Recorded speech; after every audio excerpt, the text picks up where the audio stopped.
बंदी छोड़ सतगुरु रामपाल जी परमेश्वर जी की जय हो। परमपिता परमेश्वर सारे सृष्टि के रचनहार, कुल मालिक, असंख्य ब्रह्मांडों के रचयिता, जगत गुरु संत शिरोमणि सतगुरु रामपाल जी भगवान के चरण कमल में मुझ पवन दास का कोटि कोटि दंडवत प्रणाम और आप सभी भाई बहनों को सत्साई। पुण्यात्मा दया परमपिता परमेश्वर जी की, जिनके आशीर्वाद से हम एक बार पुनः सुबह 9 बजे के शंका समाधान लाइव एपिसोड में एक दूसरे के सामने रूबरू है, छोटी छोटी शंकाओं को लेके, जो कि भगत समाज को बहुत ज्यादा परेशान किए हुए हैं। और ऐसे ही हमारे एक भगत भाई की छोटी सी शंका है कि भगत जी, मुझे नाम दीक्षा लिए हुए काफी समय हो गया है और मुझे किसी भी प्रकार की कोई राहत नहीं मिल पा रही है। और ये शंका केवल एक भगत भाई बहन की नहीं बल्कि हजारों की संख्या में है वर्तमान में। तो पुण्यात्माओं, हम इसके रीजन में जाते हैं। इसका मुख्य रीजन क्या है, इसका कारण क्या है, जिसके चलते ना तो भगत समाज को कोई किसी प्रकार का लाभ हो पा रहा है ज्यादातर लोगों को, और जिनको हो रहा है उनको भी समझना चाहिए कि उनको वर्तमान की भक्ति से नहीं बल्कि उनके पिछले मजबूत भक्ति संस्कारों की वजह से परमेश्वर उनको थोड़ा बहुत राहत वर्तमान में दे रहे हैं। और वो भोली आत्माएं सोच रही हैं कि हमने जो ये सतलोक आश्रम मैनेजमेंट हरियाणा वालों के यहाँ से जो नाम दीक्षा ली, हमारे को इससे लाभ हो रहा है। पुण्यात्माओं, इससे तो कोई लाभ होना ही नहीं, क्योंकि ये जितने भी नामदान केंद्र खुले हुए हैं देश विदेश में, ये सारे के सारे नामदान केंद्र परमपिता परमेश्वर सतगुरु रामपाल जी भगवान, जो कि वर्तमान में शरीर रूप में हिसार जेल में बैठे हुए हैं, उनके आदेश के विपरीत है। और भक्ति मार्ग में संत के आदेश के विपरीत यदि आप कोई क्रिया करोगे, कोई काम करोगे, तो वो निष्फल होता है, वो फलित नहीं होता है। तो वो भाई बहन जो इस प्रकार की शिकायतें करते हैं नासमझी के चलते कि नाम दीक्षा लिए हुए काफी समय हो गया है, मुझे किसी प्रकार की कोई राहत महसूस नहीं हो रही है, थोड़ा सा सुन लीजिए। ऐसे दास के पास में बहुत सारी शंकाएं आती हैं। हमने भी ऑनलाइन नाम लिया है, 4-5 महीने हो गए हैं, लेकिन सतनाम भी मिल गया है, हमको कोई लाभ नहीं हुआ। हमके घुटनों में दर्द है, वो ठीक नहीं हुआ, घर में सुख शांति नहीं आई।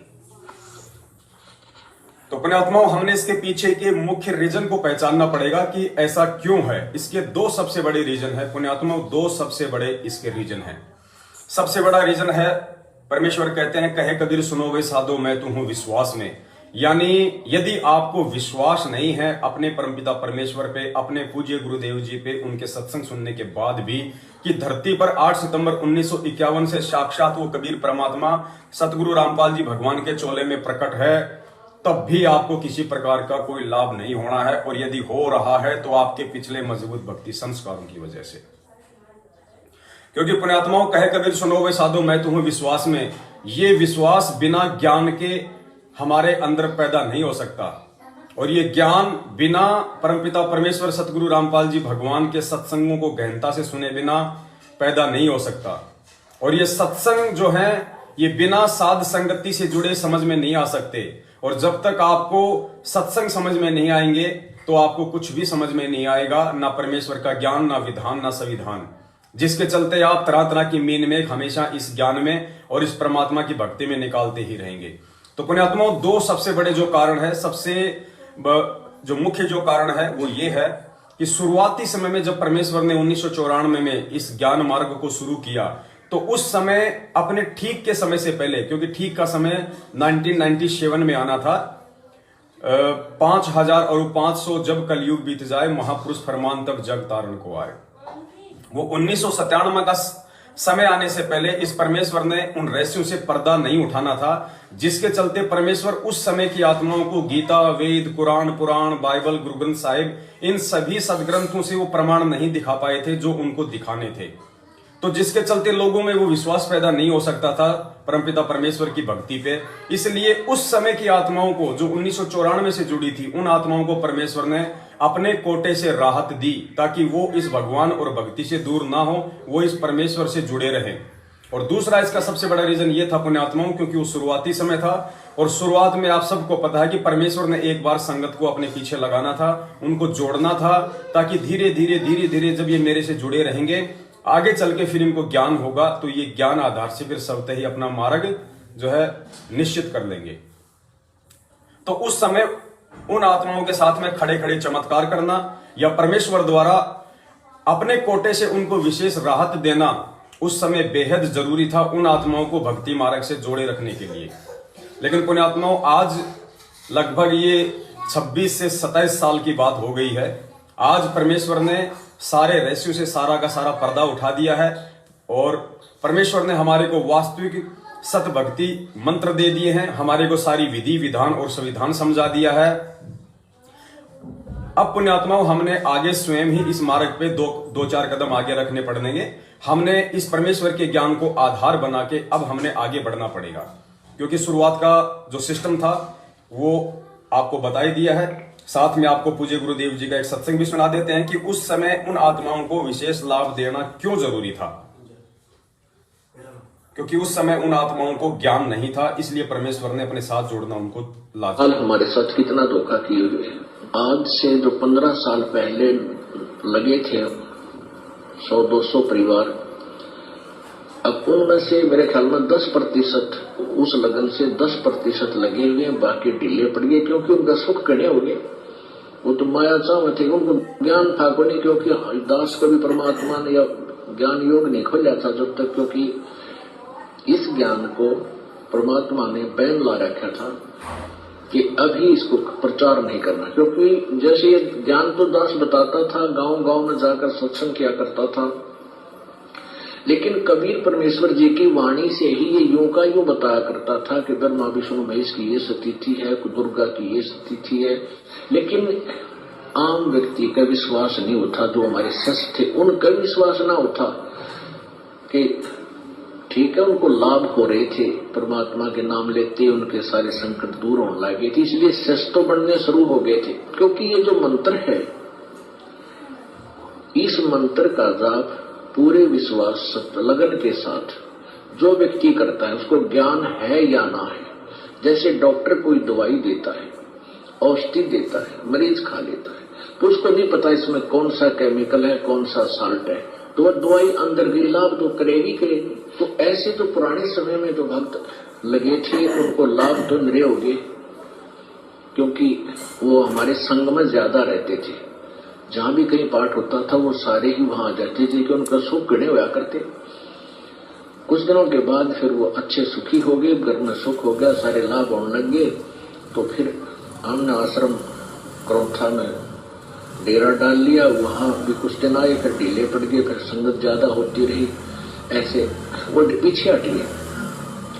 तो कहने का भाव ये है कि एक समय ऐसा आता, वो हमसे दूर नहीं है, वो हमारे कोई ये भी नहीं है कि हम गुरु जी से दूर हो गए, लेकिन वो कमजोर पड़ गए और एक दिन ऐसी स्थिति आ जाएगी। वो तो अपने आत्माओं, जिन आत्माओं को परमात्मा ने सन 1994 में अपने कोटे से जिनको सुख दिए, जिनको राहत दी, उनका सबसे बड़ा जो दुष्परिणाम है वो आज निकल के ये आया कि आगे चल के वो आत्मा, स्वयं गुरु जी कह रहे हैं कि धीरे धीरे हमारे से दूर हो गई, क्योंकि वो ज्ञान समझ के नहीं जुड़ी थी, वो केवल लाभ से जुड़ी हुई थी। तो पुण्यात्माओं, आज परमात्मा ये क्यों चाहेगा कि ये आत्माएं मेरे से दूर हो जाए? इसलिए पुण्यात्माओं, आज हमें परमात्मा ज्ञान से जोड़ना चाहते हैं, इसलिए परमेश्वर ने हमें पूरा ज्ञान दे दिया है। सारे सदग्रंथों से जो प्रमाण है वो निकाल के हमारे को दे दिए हैं। अब हमने भी ये गलती नहीं करनी है, हमने भी ज्ञान आधार से भक्ति मार्ग पे आगे बढ़ना है। और जो भक्ति की जो कमाई है, जो गुरुदेव ने हमें जो सत मंत्र दिए हैं, जो पांचों हमारे को जो यज्ञ दिए हैं, उस आधार से हमारे को इस परमेश्वर को खुश करना पड़ेगा, इनको प्रसन्न करना पड़ेगा। और पुण्यात्माओं, जब परमात्मा प्रसन्न हो जाएगा तो फिर दुख किस बात का? परमात्मा खड़े खड़े चमत्कार करेगा। दूसरी बात पुण्यात्माओं, इस ज्ञान को ना समझ पाने के चलते जब तक हम एक कागज की फोटो को, दाढ़ी मूंछ वाली फोटो को, जिसको हम कबीर परमात्मा समझते हैं, जबकि वो एक काल्पनिक फोटो है। स्वयं पूज्य गुरुदेव जी अपने सत्संगों में अनेक बार इस बात का जिक्र कर चुके हैं कि बच्चों, ये काल्पनिक फोटो है, ये सपोजिशन है, ये हाथ से बनाया हुआ एक चित्र है, ये कबीर परमात्मा का वास्तविक रूप नहीं है। वो परमात्मा तो ना जाने कब और कितने रूप बना के आ जाते हैं। तो पुण्यात्माओं, अब इस ज्ञान आधार से हमने किसी भी कागज की फोटो या पत्थरों को भोग लगाने से पीछे हटके आज जो जिंदा कबीर साक्षात आप और हमारे सामने हमारे पूज्य गुरुदेव जी के रूप में प्रकट है, सतगुरु रामपाल जी भगवान, 8 सितंबर 1951 से, जब तक हम उनको भोग लगाना शुरू नहीं करेंगे, उस मूर्खता को छोड़ के, उस अज्ञानता को छोड़ के, कागज की फोटो और पत्थरों को भगवान मान के, जब तक हम अपने पूज्य गुरुदेव सतगुरु रामपाल जी भगवान को, जो कि साक्षात आप और हमारे तुल्य सामने खड़े हैं, जब तक हम उनको भोग लगाना शुरू नहीं करेंगे तब तक अब हमें वो राहत नहीं मिलेगी, क्योंकि परमात्मा कहते हैं जिन भक्तों का ये भोग लग जावे उनके तीनों ताप नसावे। जिन भक्तों का ये भोग लग जावे, जिन भक्तों के घरों में उनके गुरुदेव को भोग लग रहा है, परमात्मा कहते हैं उनके तीनों तापों का सत्यानाश हो जाएगा। लेकिन पुण्यात्माओं, आज तक किसी ने अपने गुरुदेव को भगवान माना ही नहीं। केवल संध्या आरती में तोते की तरह हम सभी लोग एक रट्टा लगा रहे थे कि मेरे गुरुदेव भगवान दियो काट काट की फांसी, मेरे गुरुदेव भगवान। लेकिन हम गुरु को अलग और भगवान को अलग अलग मान के चल रहे थे, जिसके चलते हमें किसी प्रकार की कोई राहत नहीं मिल पा रही थी। और जिन भगत भाई बहनों को मिल रही थी या वर्तमान में मिल रही है, वो ये ना सोचें कि जो क्रिया मैं कर रहा हूं, या मैं सतलोक आश्रम मैनेजमेंट हरियाणा के साथ में चल रहा हूं, या मैं राजनीतियां कर रहा हूं, आरक्षणों में जा रहा हूं, इशार की तारीखों पे जा रहा हूं, इन फर्जी नामदान केंद्रों पे जा रहा हूं, उसके बाद भी मुझे लाभ हो रहे हैं। तो ये लाभ पुण्यात्माओं केवल उसकी बैटरी चार्ज है पिछले जन्म की, उसके कुछ मजबूत भक्ति संस्कार हैं, उसकी पुण्य कमाई उसके साथ है। लेकिन वो कब तक रहेगी, क्योंकि वर्तमान में वो ज्ञान आधार से नहीं चल रहा और मैनेजमेंट का साथ करके रोज वो अपनी मर्यादाएं तोड़ रहा है। तो वो बैटरी भी उसकी ज्यादा दिन तक सुरक्षित रहने वाली नहीं है। तो पुण्यात्माओं, ज्ञान आधार से अब हमने यदि परमेश्वर से लाभ लेना है, सबसे पहले हमने ज्ञान को आधार बनाना पड़ेगा। अपने पूज्य गुरुदेव जी के वास्तविक रूप और स्वरूप को समझना पड़ेगा कि इस पूरी पृथ्वी पे आज सतगुरु रामपाल जी भगवान के रूप में कौन प्रकट है, साक्षात वो कबीर परमेश्वर। तो हमने इन पत्थरों को भोग लगाना, कागज की फोटो को परमात्मा समझ के जून के महीने में उनका कबीर प्रकट दिवस मनाना, उनको भोग लगाना, उनकी पूजा करना। गुरुदेव ने तो यहां तक अपने एक सत्संग में साफ साफ मना कर दिया है कि आपने केवल अपने दरबार में अपने ही इष्ट का फोटो रखना है, अपने मालिक का फोटो रखना है। तो पुण्यात्माओं, हमारा इष्ट, हमारा मालिक वो कागज की फोटो, वो दाढ़ी मूछ वाली फोटो नहीं है। हमारा इष्ट, हमारा मालिक, हमारा भगवान, हमारा गुरु केवल परमपिता परमेश्वर सतगुरु रामपाल जी भगवान है। तो अब हमने ये नादानियां छोड़ के ज्ञान आधार से इस भक्ति मार्ग पे आगे बढ़ना होगा। और आप जितने भी भगत भाई बहन हैं जो अभी तक अपने पूज्य गुरुदेव जी को भोग नहीं लगा रहे हैं, एक 42 या 40 मिनट की एक आरती आती है, यूट्यूब पे सर्च करेंगे भोग की आरती संत रामपाल जी महाराज।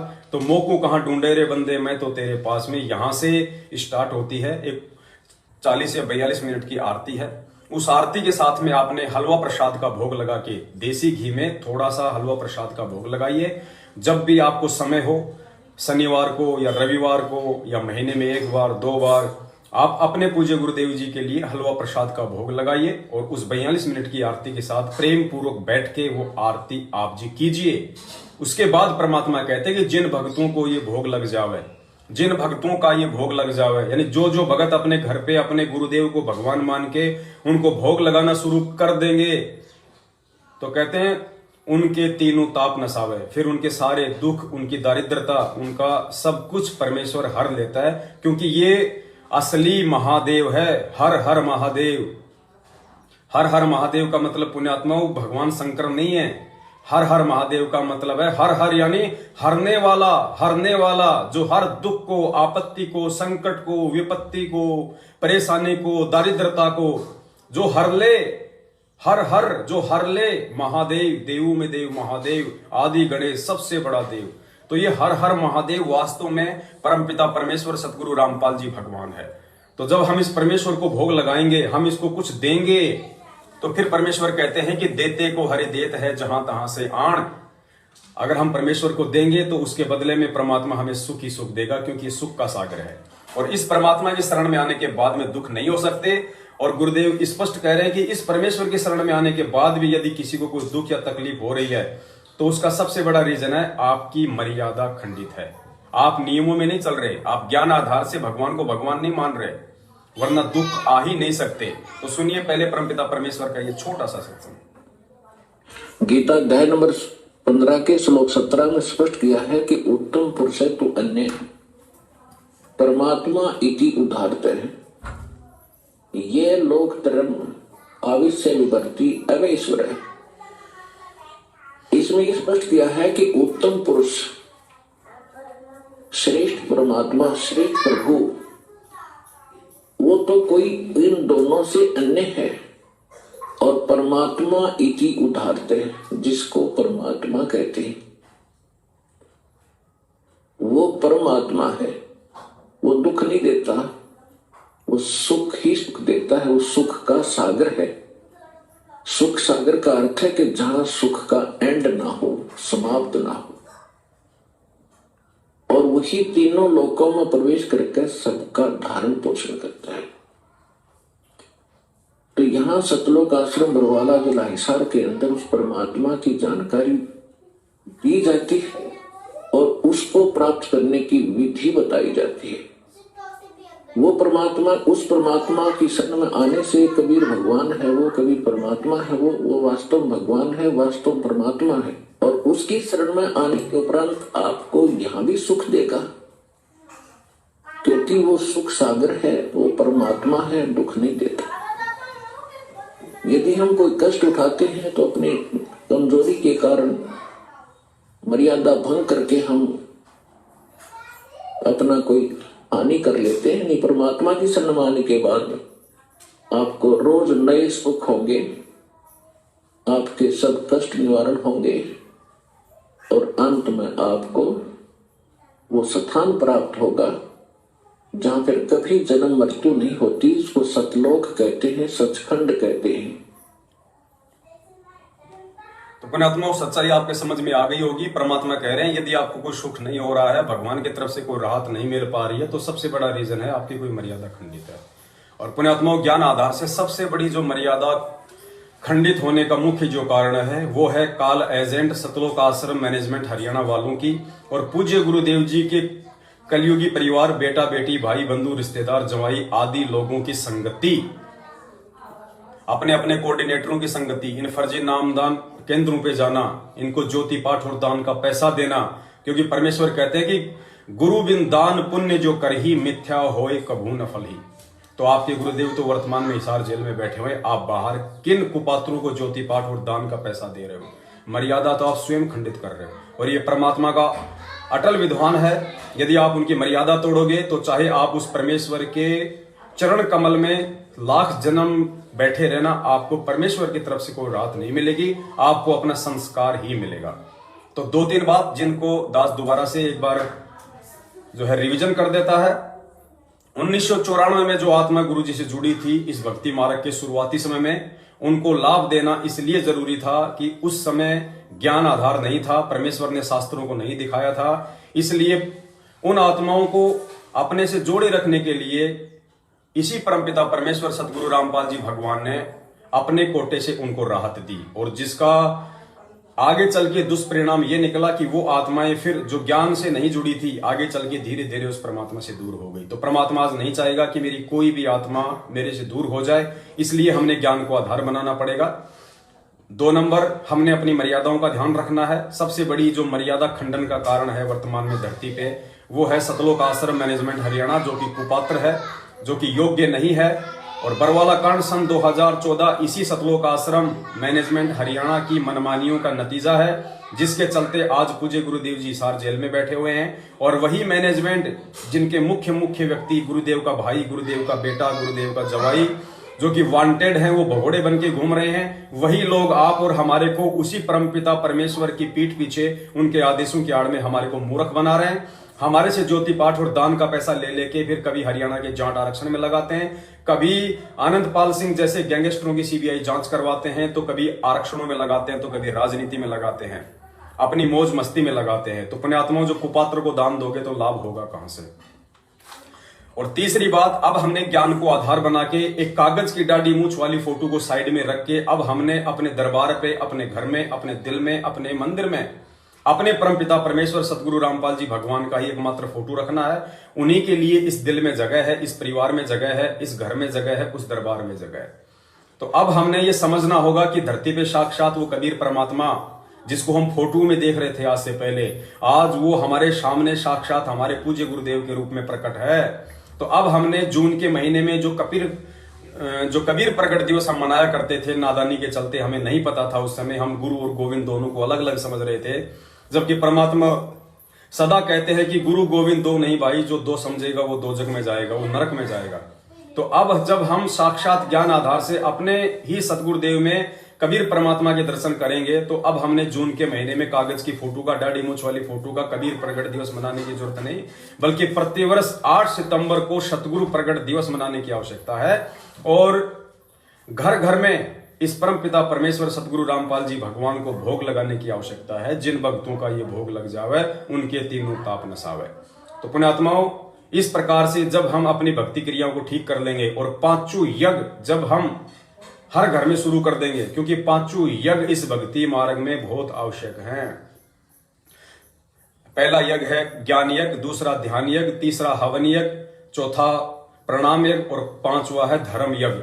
अब हमारे 4 यज्ञ तो हो रहे हैं, लेकिन पांचवा जो धर्म यज्ञ है वो नहीं हो पा रहा है जब से गुरुदेव ईसार जेल गए। इनको पात्रों को हम पैसा देंगे तो हमारे पैसे का दुरुपयोग होगा, उससे हमारे को उल्टा नुकसान होगा। तो पांचवा जो धर्म यज्ञ है वो केवल साध संगति के कार्यक्रम में जाने से ही संभव होगा, क्योंकि वहां पे धर्म भंडारे होते हैं। सभी भगत भाई बहनों के लिए जो परमेश्वर की योग्य आत्माएं हैं, जो सुपात्र आत्माएं हैं, जो कि वास्तव में योगी हैं, जिसका जिक्र किया है परमपिता परमेश्वर ने कि एक तरफ तो 1000 ब्राह्मणों को बैठ के भोजन कराया जाए और एक तरफ एक योगी को, एक सच्चे भगत को, जो पूर्ण परमेश्वर का भगत है, जो मर्यादा में है, उसको भोजन कराया जाए। तो 1000 ब्राह्मणों को भोजन करवाने से ज्यादा लाभ उस एक योगी को, उस एक सच्चे भगत को, उस एक सत्सेवक को भोजन कराने से मिलता है। तो पुण्यात्माओं, कितना लाभ होगा जब साध संगति के कार्यक्रम में हजारों सैकड़ों की संख्या में भगत भाई बहन आते हैं और वहां जो भंडारा होगा वो आप सभी के आर्थिक सहयोग से होगा। आप सबका दिया हुआ दान उन योगियों को भोजन करवाया जा रहा है। तो परमेश्वर के विधान अनुसार आपको कितने ब्राह्मणों को भोजन कराने वाला लाभ मिलेगा। और जब हम परमात्मा के विधान पे निरंतर आगे बढ़ेंगे, पांचों यज्ञ हमारे संपूर्ण होंगे, तो परमेश्वर के विधान अनुसार फिर हमने किसी से कुछ भी मांगने की आवश्यकता नहीं होगी। परमेश्वर सारे लाभ हमें खड़े खड़े देगा। ना हमारे घुटनों में दर्द होगा, ना हमारी कमर में दर्द होगा, ना हमें कैंसर होगा, ना हमें कोरोना होगा, ना हमारी कोई एक्सीडेंट में मृत्यु होगी, ना हमारे घर में कोई अमंगल होगा, ना माता पिता से पहले बेटा बेटी मरेंगे, ना कोई बहन बेटी विधवा होगी। सबके घर में मंगल ही मंगल होगा, क्योंकि परमात्मा साक्षात धरती के ऊपर प्रकट है। और इस भगवान की शरण में आने के बाद यदि कोई मर्यादा में रह के और ज्ञान आधार से इस भगवान को भगवान समझ के भक्ति करेगा, पुण्यात्माओं, संत वचन पलटे नहीं चाहे पलट जाए ब्रह्मांड, परमात्मा का वचन फैल नहीं हो सकता।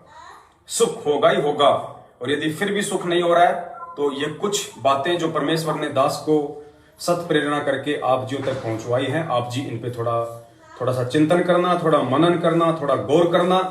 आप जी कहां पे त्रुटि कर रहे हैं, आप ज्ञान आधार से साध संगतियों से अभी तक जुड़े हैं या नहीं जुड़े हैं, आप जी सतलोक आश्रम मैनेजमेंट हरियाणा को ज्योति पाठ और दान का पैसा देके परमात्मा की मर्यादा तोड़ रहे हैं या नहीं तोड़ रहे हैं, आप जी अपने घर में अपने गुरु भगवान को भोग आरती के साथ में हलवे प्रसाद का या जैसी भी आपकी श्रद्धा है, आपकी आर्थिक स्थिति है, उस अनुसार चाहे आप चटनी के साथ में रोटी का भोग लगा दो, वो भोग आप लगा रहे हैं या नहीं लगा रहे हैं। इन सब बातों पे आप जी गौर कीजिए। यदि हम परमेश्वर की मर्यादा में चलेंगे, गुरु को भगवान मान के चलेंगे, क्योंकि होता ही गुरु भगवान है। इस सत भक्ति मार्ग में सतगुरु ही परमात्मा होता है, क्योंकि स्वयं वो कबीर परमात्मा अपने निज लोक सतलोक से गति करके यहाँ अपनी अच्छी आत्माओं को मिलता है, उनको ये ज्ञान देता है मोक्ष के लिए। क्योंकि यहाँ की जानकारी यहाँ का प्राणी नहीं दे सकता, परमेश्वर ही आते हैं, यहाँ के एक प्राणी की तरह वो भूमिका करते हैं, अपना ज्ञान समझाते हैं। तो ज्ञान आधार से हमने इस परमेश्वर को समझना है, फिर हमारे अंदर विश्वास पैदा होगा। और विश्वास पुण्यात्माओं बिना ज्ञान के नहीं हो सकता, ज्ञान बिना सत्संगों के नहीं हो सकता, सत्संग आपको साध संगति से जुड़े बिना समझ में नहीं आ सकते, और साध संगति से जब तक आप नहीं जुड़ोगे तो पुण्यात्माओं आपको किसी भी प्रकार की कोई भी राहत इस परमात्मा की वर्तमान भक्ति से नहीं हो सकती। भले आपको लाभ हो रहे होंगे, वो आपकी पिछले जन्म की जो अर्जित भक्ति है, जो बैटरी आपकी चार्ज है, आपकी अच्छे जो भक्ति संस्कार हैं, उससे आपको हो रहे हैं। लेकिन बैटरी कब तक चलेगी, उसकी एक लिमिट है।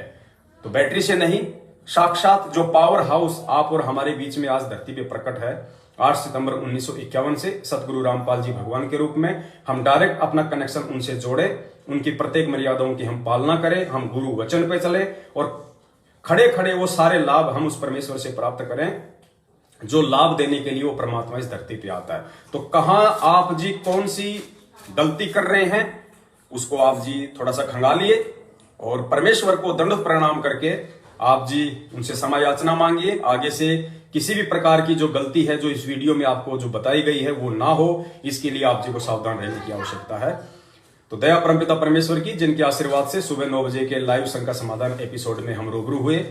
अगला लाइव शंका समाधान का एपिसोड दिन के 12 बजे होगा। तब तक के लिए दीजिए दास को इजाजत। बंदी छोड़ सतगुरु रामपाल जी परमेश्वर की जय हो। सत सहाय।